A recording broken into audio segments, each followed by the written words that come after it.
Sefolosha returned to New York City with the Hawks on Thursday and said he was looking forward to just focusing on basketball again. Since he was arrested by the NYPD in an April 8th incident outside of a nightclub that left him with a broken leg and ligament damage to his ankle, Sefolosha has admittedly been unable to get the episode out of his head. You hadn't decided whether or not you were going to file a civil lawsuit. Will you? We've decided to file a civil lawsuit against the city of New York, the New York Police Department, and the officers that were involved. Why?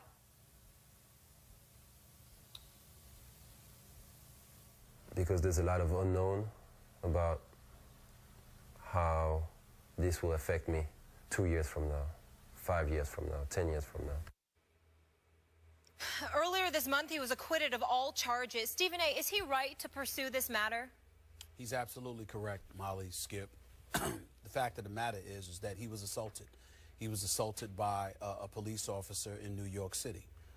There is no way around that. We've seen some of the video, and it was, if you look at it, it was just completely unnecessary.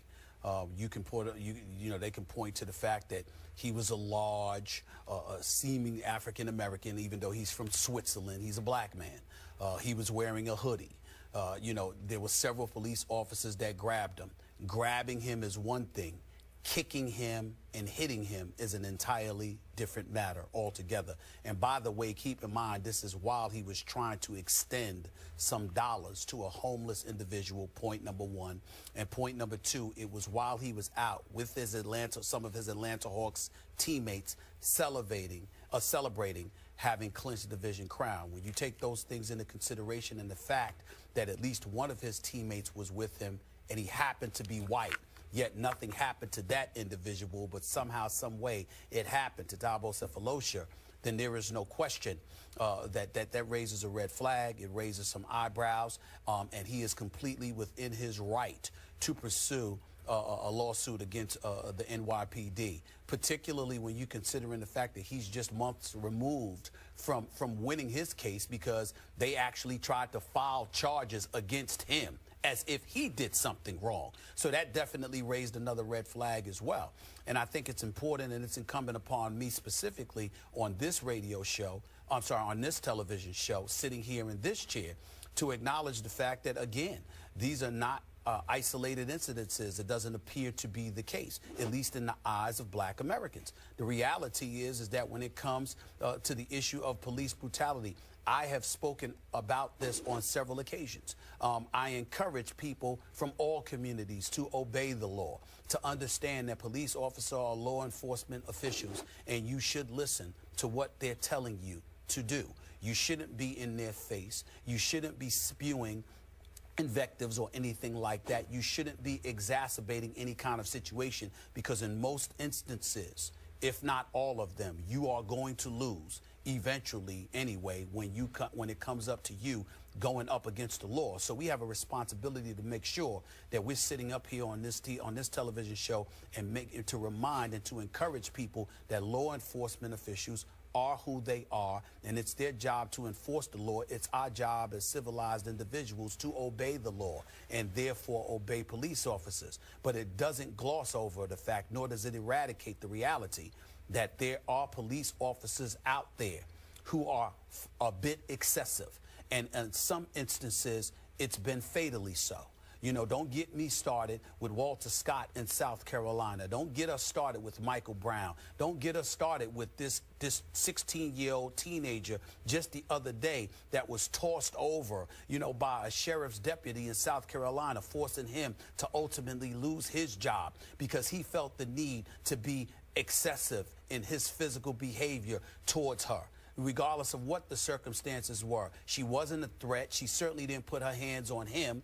And the fact is that this is a girl that just lost her mom recently and is a foster child. None of that's taken into consideration in all likelihood because the officer did not know that. But there's a lot of things that they don't know. And if you don't pose a physical threat to a police officer, there's no reason on earth for a police officer to be doing what the police officer did in the Thabo Sefolosha case, and obviously in the case that I just mentioned with the girl in South Carolina. These are problems that have permeated the African-American community. Is something that's being talked about. It's something that needs to be investigated thoroughly and even more so.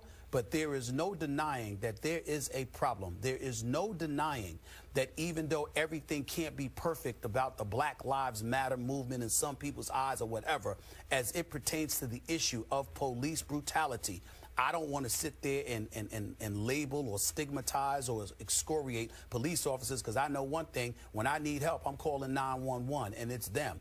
And by and large, they do the right things. And there are black police officers, so let's keep that in mind as well. This is not a race thing in that respect, but we have individuals with darker pigmentations, whether they are African Americans or, in the case of Sefolosha, who's from Switzerland, that literally can make the case that there has been excessive behavior exercised against them, and something needs to be done to address it. We can't keep quiet about it, because the fact of the matter is it deserves a hell of a lot of noise. It's just that simple. I 1,000% agree with everything you just said. Obviously, Stephen A. Smith, I cannot remotely identify with this situation the way you can. But clearly, I admire this man for pursuing this to the nth degree in the court of law, because clearly this was police brutality, and the injury that Sefolosha suffered could be career-threatening. It was so terrible. I have such sympathy for what he went through once this situation escalated to the point that it did. And I would applaud him if he pursues this to whatever he can in the court of law to get whatever justice he can get for himself, given how this situation ended. But Stephen A., if you will, allow me to talk briefly about how this situation started. Maybe I'm out of line bringing this up. Correct me if I'm wrong.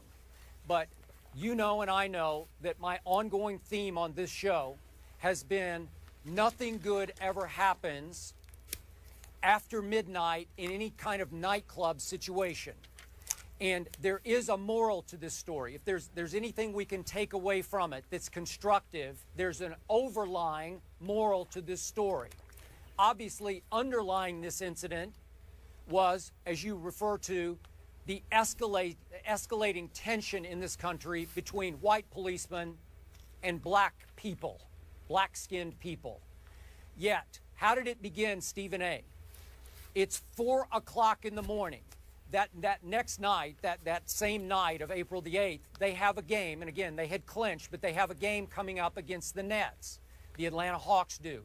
The Hawks at that point were 58-19, 8 games better in the Eastern Conference than the second place Cleveland Cavaliers. So they are riding high. And I said at the time, I thought that Sefolosha and Antich had a responsibility to their teammates to avoid any situation that could put them in peril. So what happens? An incident breaks out in a Manhattan nightclub down in the Chelsea area. And the police are there, and they're screaming at everyone in the club to quote Thabo, "Get the hell out, get the hell out."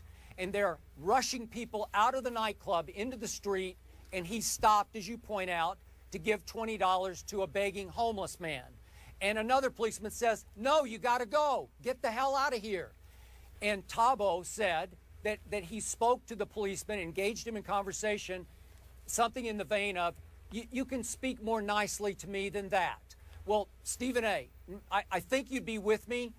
There are times you just can't engage verbally with the police. No matter what the situation is, you just should go on, just move along. But then it escalated again. Then Sefolosha admits he got mad at one of the policemen, and he said to this one policeman, "You're a midget and you're mad." And that sent that policeman over the edge into what I would see as police brutality. And all of a sudden, he's going to the ground, and a baton is flying. He's getting hit. He's getting kicked in the back of the leg, and he breaks his ankle badly. Now, to me, is there any, like I said, any constructive takeaway here? What were you doing out at 4 o'clock in the morning at the nightclub?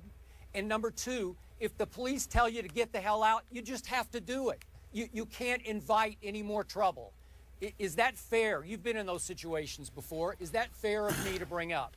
Well, it's fair of you to bring up because consistently some of these incidents happen at that particular time of night. So I definitely get where you're coming from, particularly in this day and age. There appears to be a lack of respect and an appropriate level of decorum given to authoritative figures and adults by and large. We live in a society right now where that old school mentality of respecting your elders appears to have gone out the window, where there are a lot of young adults that just don't do that. So generically speaking, or theoretically speaking, you have a point, but it's not applicable as it pertains to this Thabo Sefolosha incident in question. If you look at where he's standing, it's not just him giving to a homeless individual. I think it looked as if the person that he was with was literally lying on the ground.